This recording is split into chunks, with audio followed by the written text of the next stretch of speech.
ഞങ്ങളുടെ യാത്ര തൃശ്ശൂരിലേക്കാണ്. പുത്തൻപള്ളിയിലെ Bible tower കാണാൻ വേണ്ടിയിട്ടാണ് ഞങ്ങൾ ആദ്യം തന്നെ പോയത്.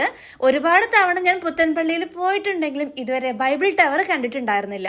20 രൂപയാണ് ഇവിടെ ഒരാൾക്ക് ടിക്കറ്റ് റേറ്റ് വരുന്നത്. ലിഫ്റ്റ് കയറി മുകളിൽ എത്തിക്കഴിഞ്ഞാൽ ഇവിടെ ഒരുപാട് ഭാഷകളിൽ എഴുതിയ ബൈബിളുകൾ നമുക്കിവിടെ കാണാൻ കഴിയും. ബൈബിൾ കഥകളാൽ അലങ്കരിച്ച ഒരു കലാ ഗാലറി പോലെയാണ് ഈ ഒരു ടവർ. യേശുവിന്റെ ജീവിതത്തിലെ ഓരോ സന്ദർഭങ്ങളെയും കൊത്തുപണികളിലൂടെയും അതുപോലെ മനോഹരമായ ചിത്രങ്ങളിലൂടെയും ഇവിടെ അലങ്കരിച്ചു വെച്ചിട്ടുണ്ട്. ഇവിടെ നിന്ന് താഴേക്ക് നോക്കുമ്പോൾ കാണുന്ന കാഴ്ച ഒരു രക്ഷയില്ലാട്ടോ. തൃശ്ശൂർ നഗരം മുഴുവനായിട്ട് നമുക്ക് ഇവിടെ നിന്ന് കാണാൻ കഴിയുന്നതാണ്. ബൈബിൾ ടവർ കണ്ടതിന് ശേഷം ഞങ്ങൾ നേരെ പോയത് പുള്ളുപാടം കാണാൻ വേണ്ടി.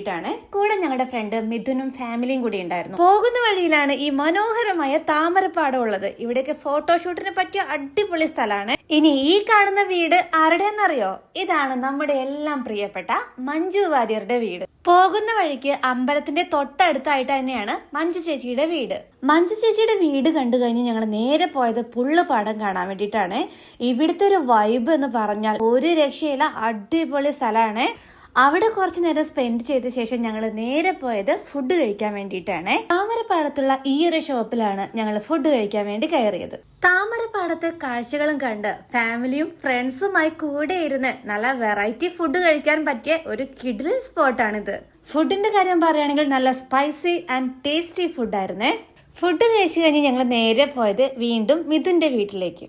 അപ്പൊ അവിടെ ചെന്നിട്ടുള്ള കലാപരിപാടികളാണ് ഈ കാണുന്നതൊക്കെ. അപ്പോൾ അവിടെ കുറച്ച് നേരം സ്പെൻഡ് ചെയ്ത ശേഷം ഞങ്ങൾ നേരെ പോയത് വീട്ടിലേക്കും. അപ്പോൾ ഇന്നത്തെ വിശേഷങ്ങൾ ഇത്രയൊക്കെ ഉള്ളൂ. നമുക്ക് പുതിയ വിശേഷങ്ങളുമായി അടുത്ത വീഡിയോയിൽ കാണാം കേട്ടോ.